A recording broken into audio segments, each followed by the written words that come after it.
Hi all! Everything in my video is pulled from the public domain, and I am using them under the Fair Use, Fair Dealings guidelines. Everything I say is my own opinion.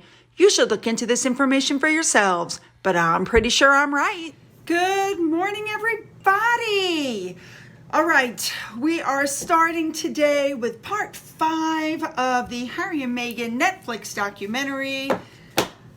Yeah, there's a lot going on in this one. More lies, caught in more lies and deception, and we're just going to pick that puppy apart. Yes, I'm in a very good mood this morning because in case you haven't heard the news, and I'm pretty sure everybody has, Yankee Wally, who was removed from Twitter, got, by Boozy and the mass flagging, got her Twitter account back, and she's back on Twitter. Hopefully next up, Murky Meg. I'm not worried about people that, deactivated or went private on their own. I'm talking about people that were forced off, and that would be Yankee Wally and Murky Meg right now. And Yankee Wally is back, and looks like Boozy's having like a meltdown over it. Woo! All right, let's get into number 5. Let's go.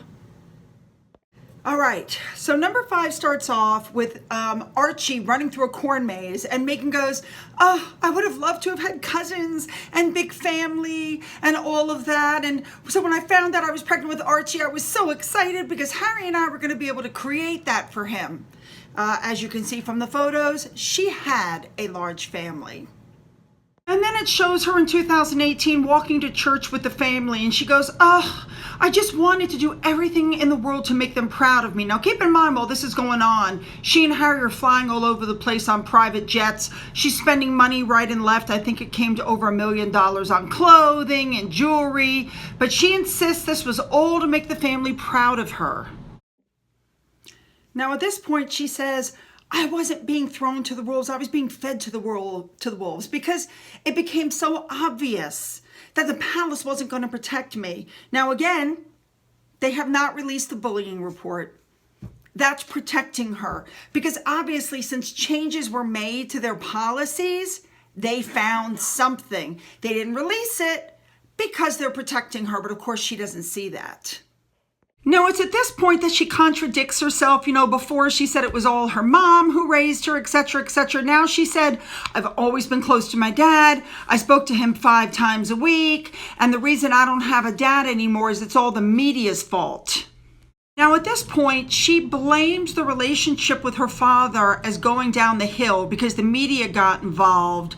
What was going on actually was that she had shunned her father, wouldn't accept his calls, wouldn't respond to his letters, and he felt the only way he could reach her or speak to her or get a message to her was through the media. So whose fault is that? If she had actually spoken to him, none of that would have happened. Now, it's at this point she claims that King Charles and the Queen told her to write the letter. Of course, she provides no proof of this. She wrote a letter, and we know now from the information from Jason Knopf that this letter was very cleverly crafted, and she made a point of saying, "I'm going to call him Daddy, so when the letter gets released, it'll pull on the heartstrings." What she forgot to tell you was that she wrote the letter and her dad sat on that letter for 6 months and did not release it to anybody until her friends went to People magazine, mentioned the letter, what was in the letter, which was inaccurate, and made him look horrible. Then he released the letter, but she leaves all that out, of course. Now it's at this time that she says, "I sent it to my business manager, but that letter never made it to my dad because I know my dad. That he didn't get the letter." That's what she's claiming. Of course, we all know that is also a lie. I think she's trying to give him an out, saying he's not the one who handed it over. He is the one who handed it over, and he admitted he handed it over after his friends or her friends said such horrible things about him. He pointed out that that letter never said, "I love you, I miss you," didn't inquire about his health. The letter was all about me, meaning Meghan. She said it was so horrendous that it was leaked, but she wrote it hoping it would be released, and then when it wasn't released, she had them push through people to get it released. She's like, "It was horrendous. The Daily Mail took my letter and took only certain excerpts and put it out, and this was really bad." It's at that point that she claims that she and Harry sat down with lawyers for the royal family and said, we need to do something about this. And they said, you're absolutely right. But every time she checked with them, they would say, we're looking into it, but they wouldn't do anything. So she and Harry got their own attorney.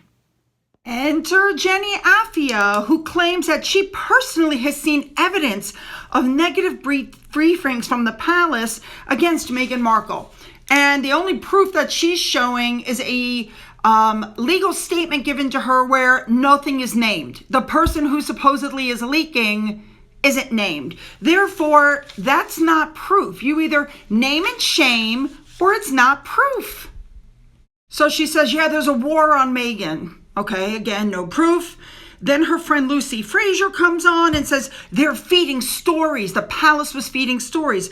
But where is Lucy getting her information? She's getting her information from Meghan Markle. Like, Meghan feeds half of these people their information. Okay, then it jumps back to showing Meghan and Archie in this huge Canada mansion. Remember how big that thing was?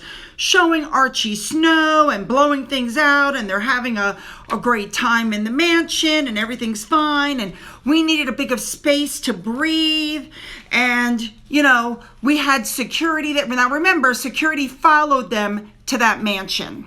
Now, at this point, they had filed the lawsuit, and Meghan said that was the catalyst for everything else that had happened to them.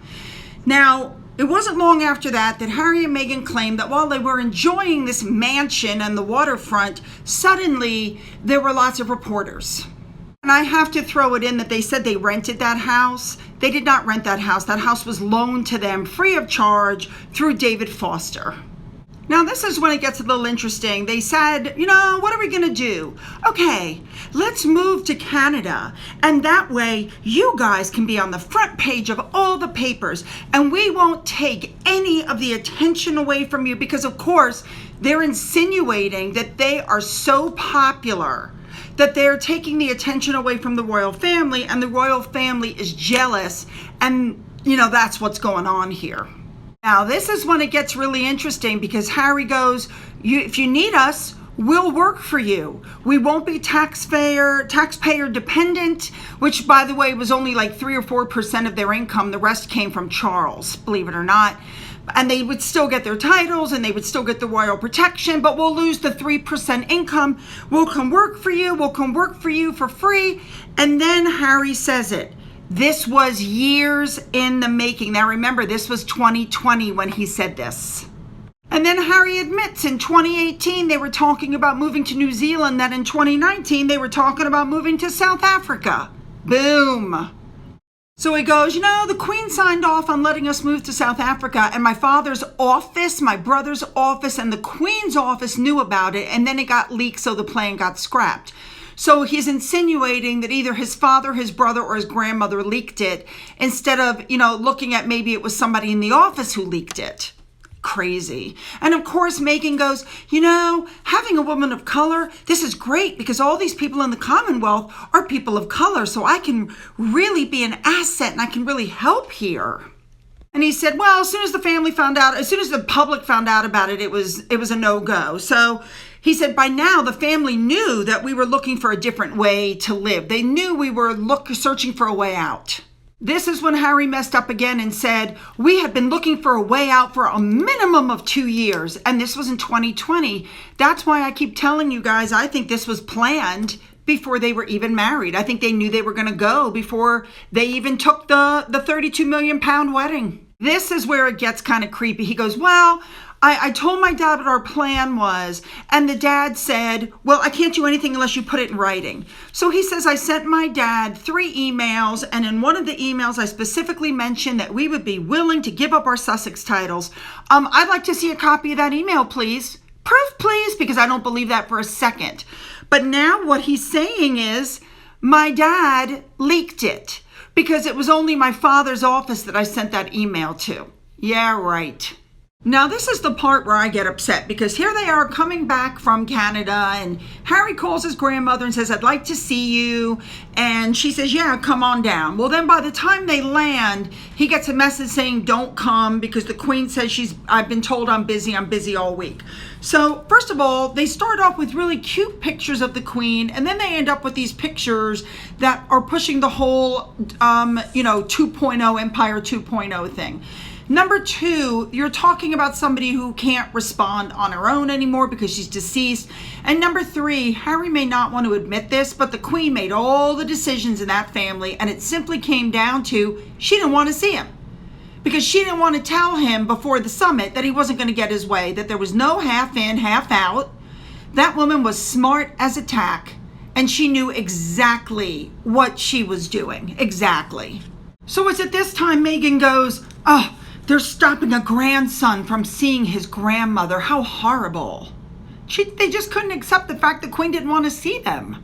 So at this point, Harry admits that his dad controls the purse strings. And so we still want to work for the Queen, but we want to make our own money. That's essentially what they wanted. And they put out the statement. They fully admit they put out the statement without warning.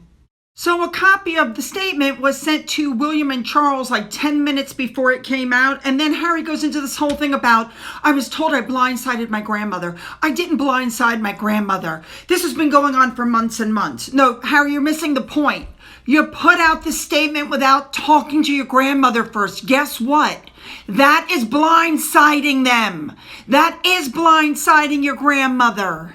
Now, at this point, he says, I wanted to have a meeting, and I asked for all the families to get together and have this meeting because what was going on in the public was just crazy. But of course, he neglects to say that what was going on in the public was his fault. So anyway, he says, yeah, the meeting was rejected until Meghan left, and then they wanted to have the meeting because Meghan went back to Canada. At this point, Meghan goes, could you imagine? They had a meeting without me. The future of our lives. And I'm his wife, and I'm Archie's mother, and I didn't get a seat at the table. No, I think at that point, you had created so many problems within the family. The bullying that was going on behind the scenes. The extensive spending on money on your clothes. I don't think anybody trusted you there because it was also reported she offered to Zoom call in. And of course, the family nixed that immediately. Now, of course, after confirming to Meghan that this was happening because they didn't want her there, he goes back to his mother. Oh, I just love Sandringham. And he's showing Diana. He really needs to stop constantly appropriating Diana's victimhood in her memory, especially since he has sex with his wife, because he keeps comparing them and it's getting creepy. So he goes into the meeting and he says, I went in and gave them my proposal, which was the half in, half out. And then he says, they gave me 5 options and I chose option number 3. I'd like to know what all 5 options were because he made it plain. He wanted half in, half out. He said, we wanted to have our own jobs, but still work in support of the Queen. Yeah, we know what that was at this point. They were going to, or I should say Meghan, they were going to commercialize Sussex Royal, Sussex pencils, Sussex backpacks, Sussex brand, stuff. And the Queen wasn't going to have the royal family commercialized that way. That's why she made them choose, in or out. And Harry starts talking like he's 3 years old. My brother yelled at me. My dad said things that weren't true. Really? What did he say, Harry? Because once again, we're only given part of the information. You're not giving the whole truth. And he said that when he left the meeting, there was no solidified plan, which I don't believe. Now, at this point, he said that after I left the meeting, I was told about a joint statement being put out that denies that William bullied us out of the family. And he said, I never agreed to a statement. I never told anybody they could put my name on that statement. Again, he completely forgot that really was only one bully in the family, and that was Meghan. It was William that was helping the staff that were crying after they were, bullied by Meghan Markle. Okay, your brother bullied you. Could we see again? Proof, please. An email, a letter, a text, something. Harry's acting like a small child. Like it's so immature. So Harry says, as soon as that happened, I immediately called Meghan. And as soon as I told her what happened, she began to cry because they were always willing to protect my brother. But They were willing to lie to protect my brother, but not me. Okay, how did they lie? How did he bully you out of the family? Either show your proof, it's like put up or shut up. All I hear is a lot of whining with absolutely no proof of anything. I mean, it's just, he's whining like a 2-year-old. It's just like, it's shocking. And what did you want protection from? You can't stop the media. And then Harry starts whining, I just realized it's never going to stop. And everybody's misogynistic and everybody's racist. If they were so misogynistic and racist, they wouldn't have allowed you to marry her in the first place because you had to get permission. They showered her with money. They showered her with a huge wedding. They showered her with millions of dollars in clothes and jewelry, vacations everywhere. And all she did was whine. Meghan goes, every lie, every, true, every this, every that. They weren't going to do anything about it. So what she wanted was the palace to respond to every single negative story that came out, which really just isn't possible. Then they switched to show Meghan in the multi-huge, multi-million-dollar mansion in Canada. And Harry's like, we have to get out of here. And so they escape to the multi-million-dollar mansion. Now, I've shown you on other videos before where Harry was using information from Bot Sentinel, but here we go. They bring in Christopher Boozy and Bot Sentinel, and Christopher starts talking about this is all misogynistic, this is all racism. We examined, I don't remember how many tweets, like 117,000 tweets. And here's Meghan on the floor listening, and it's all hate and race and this and that. Now, here's the interesting thing. Twitter, anybody who follows Mr. Boozy and his Bot Sentinel, Twitter actually came out after looking at his research and said that his stuff was unreliable, that it was untrue, incorrect. Nate, the attorney that's currently suing one of the 2 lawsuits right now against Mr. Boozy, has been able to also prove that his methodology is incorrect. But you know what he does do for Meghan? He throws Samantha Markle under the bus, saying that Samantha's the one that's responsible for a lot of the tweets. And of course, Samantha came back and said, that's absolutely not true. My account was never suspended. This is ridiculous. And I agree. Now, this is when I start to sit back and go, are you kidding? Because it's not long after that Meghan is sitting there going, I'm having panic attacks and I'm waking up in the middle of the night going, are we safe? Is the security on? Are my babies safe? And one tear falls from her, you got it, left eye. Now, here's the interesting thing. She's in a huge mansion that has a state-of-the-art security system. The security people that they have are surrounding the house 24/7. You have to go through multiple checkpoints to get down to the house.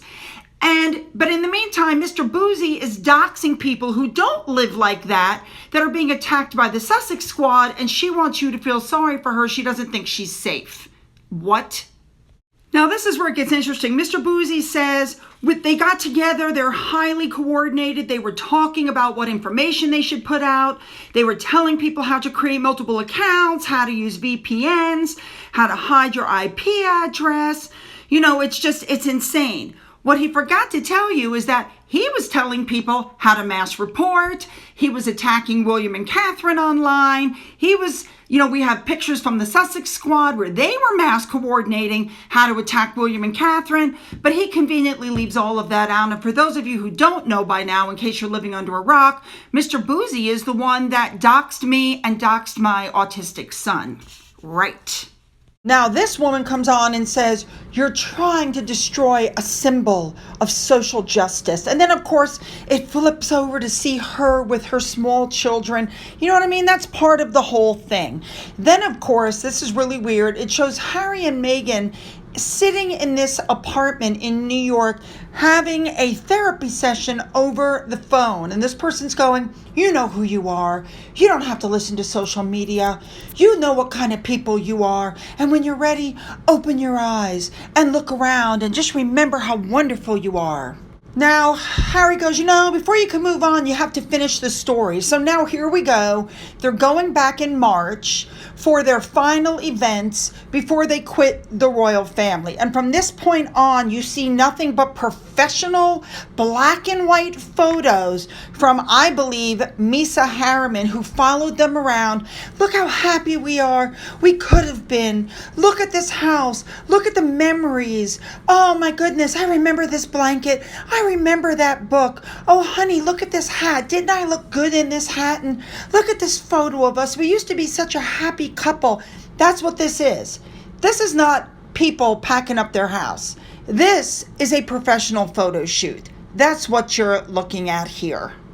And as I've told you before, supposedly they did not have a deal with Netflix at this time. So why would you bring a professional photographer to Frogmore to take these photos unless a deal was already in place? And while these pictures are flashing, this soft music is playing in the background, and one of the lines is, "I loved you better than your own kin did." All right. Then they move on to his friends. Megan goes, his buddies are like, oh my God, he's changed. And it must be her fault. And they're jealous because he's spending all of his time with me. So that's how they're talking about, his friends and the fact that he's cut off all of his friends. And then Megan goes, let me just tell you, if he wasn't on his path, he wouldn't have been attracted to me. I don't even know what the hell that means. She also throws in there, if you're blaming me, then you don't have to take any responsibility for what happened. Basically, the friends are responsible somehow for what happened, for their friendships. Yeah, I don't even know what that's supposed to mean.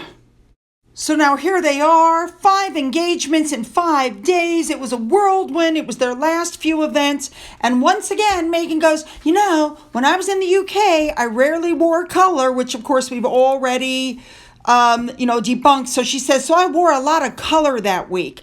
But they left a lot of things out, which, I hate it when you only tell half the story. First of all, we already know that is absolutely not true. So she wore red to that, Royal General Marine thing. You're never supposed to wear the same color. And they were late and they walked in while somebody else was getting a standing ovation. I believe it was the band. They went to the Commonwealth service. She wore green. That was not the color. They had all been told, I believe, to wear either white, red, or blue. She decided to wear emerald green and have the inside of Harry's jacket done. Then they show more of these behind the scenes photos and they go, oh, we didn't know if the UK would embrace us, but they did. They embraced us. They were so loving. They were so wonderful. And then they start talking about how nervous they were to see the family at the church because it would be the first time that they were all together. Now, here's where they leave out a whole bunch of information. And Harry said, we were going to go out with a bang.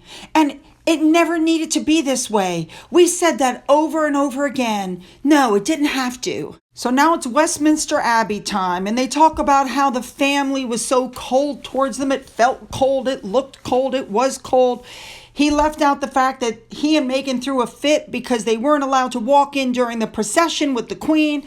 And so to appease him, William and Catherine also agreed not to walk in during the procession. And they know that because the programs were already printed. They left out the nasty looks that Harry was giving the family. We've all seen it. And the fact that Meghan was wearing a color different than what she'd been instructed to wear because she wanted to give them one last FU, which is essentially what she did. Then they were like, okay, we had to rush back because I had to get back to Archie. I had to get back to Canada. And it was so sad, but I had to get out of there. And she left. All right, this is where it gets really stupid. Remember when Meghan said that somebody told her to leave room for magic? Or she said that everybody was dancing in the streets in Africa the way they were when Nelson Mandela was, released. She claims that one of the crew members of the plane came to her, knelt down, took off his hat, and said, "Thank you for your service, ma'am." Okay, what service? She worked a total of 72 days. Please, whoever did that, step forward. Proof, please. I mean, you were filming everything else. Why didn't you film that? Now, the next thing that happens is this historian, who obviously very much dislikes the UK, gets on there and goes, the Commonwealth is 2.5 billion, mainly black and brown people. And here's a woman who looked like most of them. and they somehow, for some reason, couldn't find the capacity to protect her, but they never say from what. Then they show, is it Barbados leaving the Commonwealth, and they're basically insinuating that Barbados left the Commonwealth because they couldn't keep Meghan Markle, because the royal family couldn't keep Meghan Markle. Then they show pictures of Catherine and William on the other side of that fence, remember, in Jamaica when they were on their trip?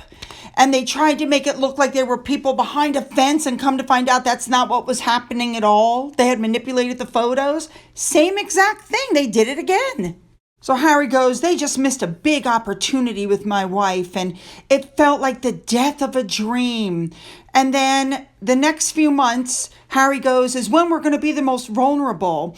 And then Meghan asked me if they were going to take our security, and I said no, they would never do that. He said, but by the time I got back from the UK, our place was completely surrounded. There were boats in the water, there were cars in the driveway, people trying to jump the fence, photographers everywhere. And he says, I've never experienced that before. Yeah, I don't believe that. But he says, I'm looking at these people, and Meghan said, would they take our security? And he said, oh, they'd never do that. Meghan's background and the well-documented hate campaign against her and the suspicious packages sent to the palace. And, oh no, they would never do that. They would never do that. And then they did. He forgot to mention that during the Sandringham summit, Harry was told that he was going to lose protection. The UK was not going to pay for protection officers in the United States. And they had already decided by then to go. Now, they mentioned COVID. She goes, all of a sudden, there was this thing called COVID. And then immediately goes, everybody knows where we are. And they're pulling our security. And then it went right back to me. And Harry said, well, we had to get out of here. And that's how this particular piece ended. Now, before I let you go, this was sent to me by a lady named Gina, who got it from somebody else. I wish I could trace it back to where it came from, but I can't. But I thought you'd find this interesting. These are some things they're kind of weird. So here we go. Number one, Diana, I was told my boyfriend had been killed 10 minutes before we had to get out of the car for a royal engagement. There was no time to process. Meghan, we had to leave for the royal engagement straight after finding out the fire in Archie's room. No time to process. Diana, no matter what I did, it never seemed enough. I tried so hard to fit in. Meghan, no matter what I did, it never seemed enough. I tried so hard to fit in. Diana, they did not like that I was more popular than the family. Nobody said well done for the New York trip.